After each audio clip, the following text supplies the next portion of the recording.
Assalamualaikum warahmatullahi wabarakatuh. Waalaikumsalam warahmatullahi wabarakatuh. Alhamdulillahilladzi hadana li hadza wa ma kunna linahtadiya laula an hadana Allah. Asyhadu an la ilaha illallah wahdahu la syarikalah wa asyhadu anna Muhammadan abduhu wa rasuluh. Pemirsa Mimosa TV di mana saja berada, alhamdulillah pada pagi hari ini kita ketemu lagi di Bincang Santai Tauhid Tasawuf yang kali ini mengambil tema fenomena Al-Quran. Alhamdulillah kita sudah hadir di tengah kita pemateri yang akan menyampaikan bahasan atau ulasan terkait dengan tema tersebut, yaitu Bapak Ihyauddin Jazimi MPD. Beliau adalah pimpinan Pondok Pesantren Tahfizul Quran Takin Niode, Kota Gorontalo, yang banyak mendirikan juga rumah-rumah tahfiz di Provinsi Gorontalo ini. Alhamdulillah beliau adalah alumni IAIN Sultan Amai Gorontalo, dan di tengah kita juga ada santri yang mengikuti program Tahfizul Quran di Pondok Pesantren Takin Niode. Tema yang diangkat adalah menyangkut fenomena Al-Quran, karena dipandang bahwa Al-Quran ini adalah sumber ajaran Islam dan tasawuf, adalah bagian dari studi keislaman yang menjadikan Al-Quran sebagai sumber kajiannya.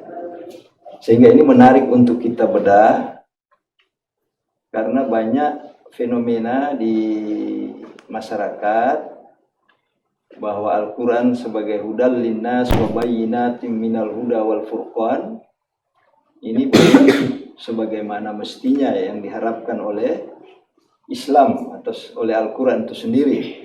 Nah, inilah yang penting untuk kita bincangkan pada kali ini, untuk menemukan titik terang atau semacam pencerahan berkaitan dengan bagaimana fenomena Al-Quran, dalam arti fenomena sosial, bukan fenomena alam, tapi fenomena sosial Al-Quran di dalam kehidupan sehari-hari. Untuk itu saya persilakan kepada Bapak Ihyauddin Jazimi MPD untuk menyampaikan materi yang berkaitan dengan Al-Quran, fenomena Al-Quran. Silakan, Pak. Baik, assalamualaikum warahmatullahi wabarakatuh. Alhamdulillah, salatu wassalamu ala rasulillah wa ala alihi wa sahbihi wa mawalah. La haula wa la quwwata illa billah, amma ba'du. Para pemirsa Mimosa TV yang berbahagia, alhamdulillah pada pagi ini kita bisa bersama-sama mengikuti bincang-bincang santai yang tentunya pada pagi ini tema kita tentang fenomena Al-Quran, terutama tentang sosial kemasyarakatan. Sebagaimana yang kita ketahui bahwa sejak zaman Nabi pun fenomena yang berkaitan dengan sosial kemasyarakatan itu sudah banyak terjadi. Hal ini pernah baginda Rasul curhatkan kepada Allah, bagaimana di dalam firman-Nya dalam surat Al-Furqan, A'udzubillahi minasyaitonirrajim, Bismillahirrahmanirrahim. Wa qala ar-rasul ya rabbi inna qaumi ittakhadhu hadzal qur'ana mahjura. Suatu ketika Rasul ini melihat sebuah fenomena di dalam masyarakat Mekah waktu itu, di mana masyarakat itu pada mengabaikan Al-Quran, pada tidak acuh terhadap Al-Quran. Maka Nabi pun berdoa ataupun mencurhatkan fenomena pada masyarakat demikian tersebut kepada Allah dengan berdoa tadi, wa qala rasul ya rabbi inna qaumi ittakhadhu hadzal qur'ana mahjura. wahai Tuhan, sesungguhnya kaumku ini telah menjadikan Al-Quran diabaikan atau tidak diacuhkan. Nah, ini sebagai bukti bahwa di zaman Nabi pun ternyata sudah ada masyarakat yang mengalami atau sudah mengabaikan daripada Al-Quran, dan ini menjadi sebuah fenomena masyarakat di sosial tentunya pada waktu itu. Tentunya di zaman sekarang ini juga kita banyak melihat bagaimana Al-Quran pada masa saat ini banyak juga masyarakat kita yang bahkan membuka saja Al-Quran itu seakan tidak ada waktu, Pak Dokter. Artinya sekedar satu hari untuk membuka saja kadang tidak ada waktu untuk itu. Nah, ini mungkin sebuah fenomena juga yang perlu kita kembangkan atau kita bahas juga. Keinginan bahkan untuk tujuan membuka saja sudah tidak waktu, mungkin karena kesibukan di aktivitas sehari-hari kita, sehingga Al-Quran banyak sekali cuma kita pajang di lemari-lemari yang kita simpan rapi. Mungkin demikian sekilas atau sebagai awal daripada bincang-bincang kita kali ini. Gitu Pak Dokter. Ya, baik, itu pengantar dari Pak Ihyaudin Jazimi terkait dengan bagaimana fenomena Al-Quran dalam kehidupan ini dan di tengah-tengah masyarakat maupun dalam akademisi ya. Misalnya para pengkaji Al-Quran ini saya kira di mana-mana kita banyak mendengar kajian-kajian baik yang dilakukan oleh lembaga pendidikan maupun lembaga sosial kemasyarakatan, bahkan inisiatif dari pribadi-pribadi perorangan. Nah, termasuk apa yang kita lakukan ini adalah bagian dari kajian-kajian terkait dengan Al-Quran.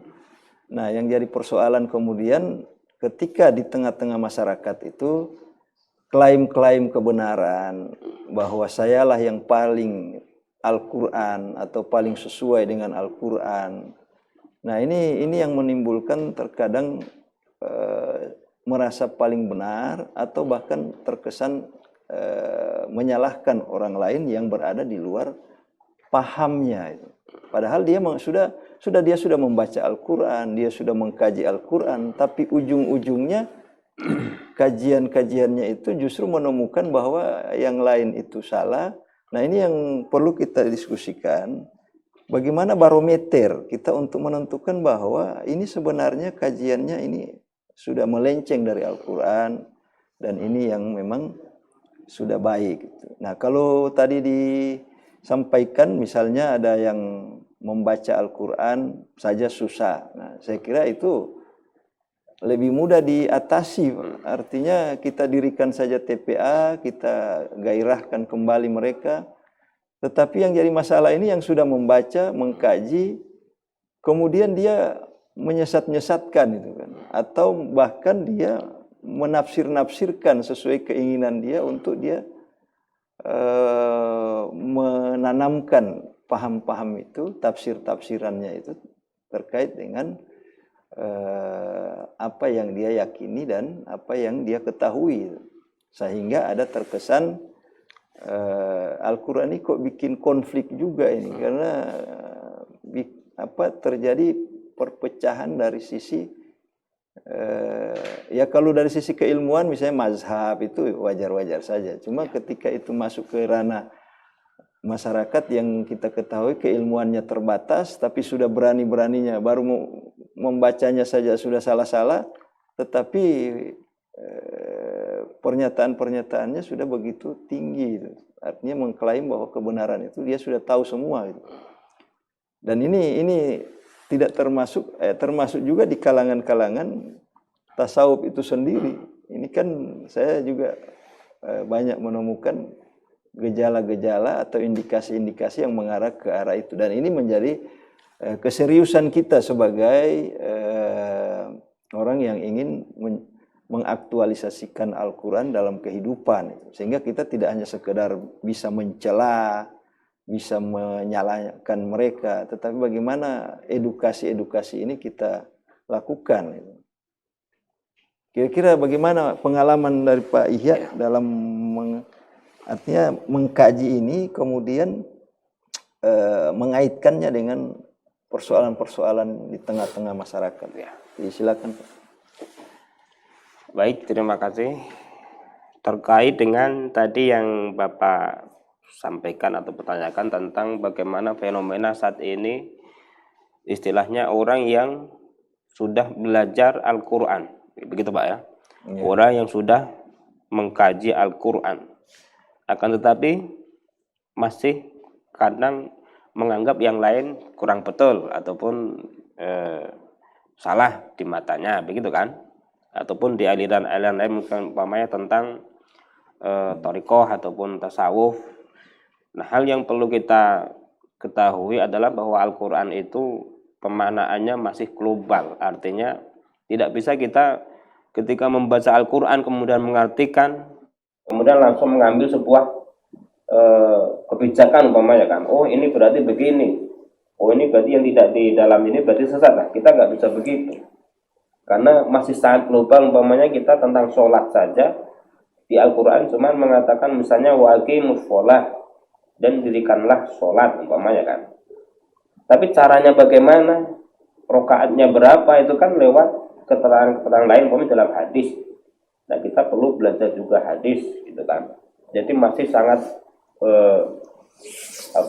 panjang kita untuk terus belajar agar tidak di dalam hati kita itu saling istilah menyalahkan. Kemudian yang kedua adalah salah satu tanda hati itu kalau bersih itu melihat ataupun memandang siapapun itu husnudzon, itu yang mungkin tingkat istilahnya tingkatan yang bisa dikatakan tertinggi Pak Dokter ya. Ciri-ciri hati yang bersih adalah ketika melihat siapapun itu hati kita husnudzon, positif thinking ibaratnya begitu kan. Nah, ini bisa kita latih dengan istilahnya banyak mengadakan kayak istilahnya dialog-dialog umpamanya Pak Dokter kan, atau mungkin ya kita banyak belajar lah umpamanya dengan istilahnya dialog dengan siapapun, enggak kita batasi hanya dengan ABC, dengan istilahnya misalnya tukang-tukang bentor itu menimbulkan perasaan kita yang selalu husnudzon. Ini salah satu ciri hati kita bersih itu di situ. Jadi memandang apapun, memandang siapapun selalu positif, selalu husnudzon. Dan ini pun tentu sangat berat ataupun sulit sekali.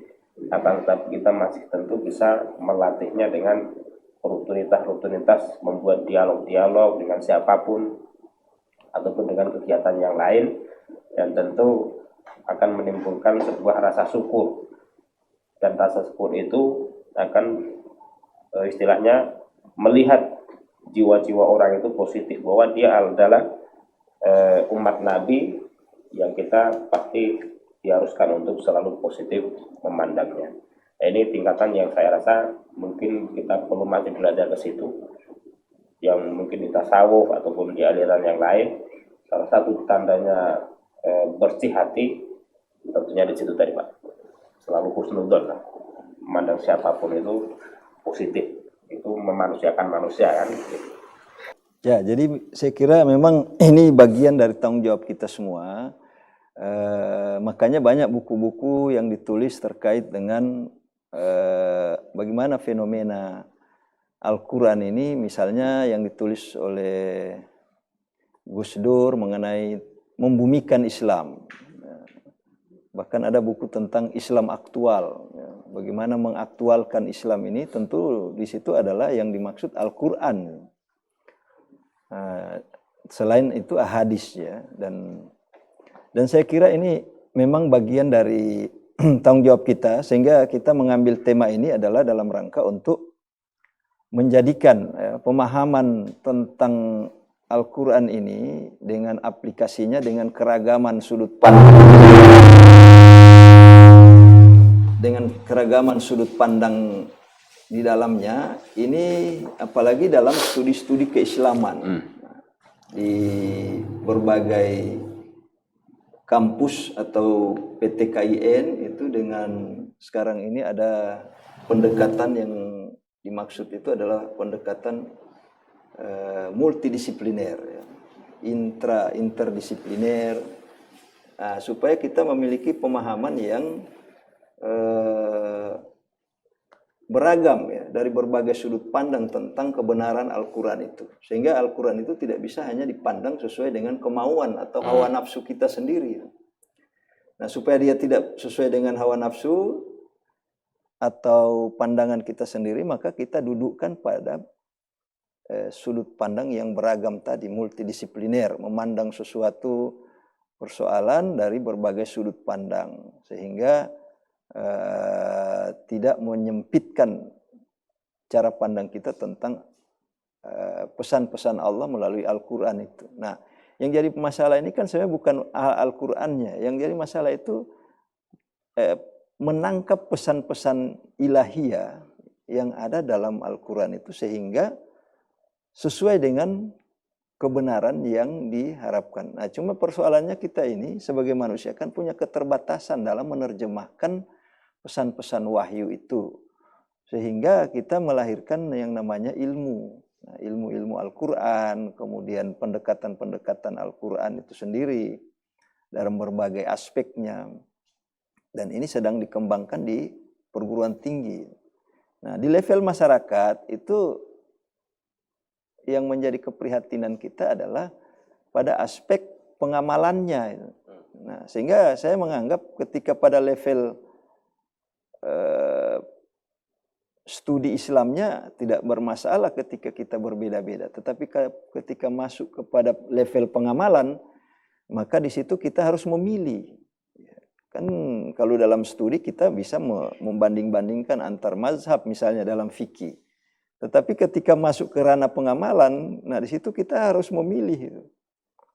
Bahkan ada pemahaman yang tidak bermazhab, misalnya melalui manhaj tarjih Muhammadiyah, yang tidak menentukan di antara satu mazhab.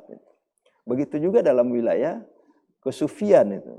Ada yang cabang-cabangnya pada prakteknya, ya kita harus memilih, tidak mungkin kan kita memasuki semuanya. Nah, ini yang jadi problem. Pada level kajian tidak ada masalah secara multidisipliner, karena itu baru level kajian. Tetapi pada tingkat pengamalan, di mana di situ kita sudah harus memilih, karena di situ sudah aplikatifnya. Nah, sehingga ada istilah yang dikembangkan sekarang ini yaitu moderasi beragama. Nah, saya kira ini adalah solusi terbaik di dalam pengamalan. Sehingga kalau di tingkat kajian itu multidisipliner, pada tingkat pengamalan itu moderasi beragama. Nah, bagaimana Pak Ihya artinya bisa menceritakan fenomena Al-Quran ini di dalam kedua level itu? Artinya kan Pak Ihya selama studi baik di Universitas UIN Jogja maupun di S2-nya di IAIN Sultan Amai Gorontalo, nah tentu banyak menimba pengetahuan, pengalaman tentang kajian-kajian keislaman yang diarahkan kepada pendekatan multidisipliner tadi. Dan ketika masuk ke ranah pengamalan, maka kita kemudian dituntut untuk mengedepankan apa yang diistilahkan sekarang ini ya moderasi beragama.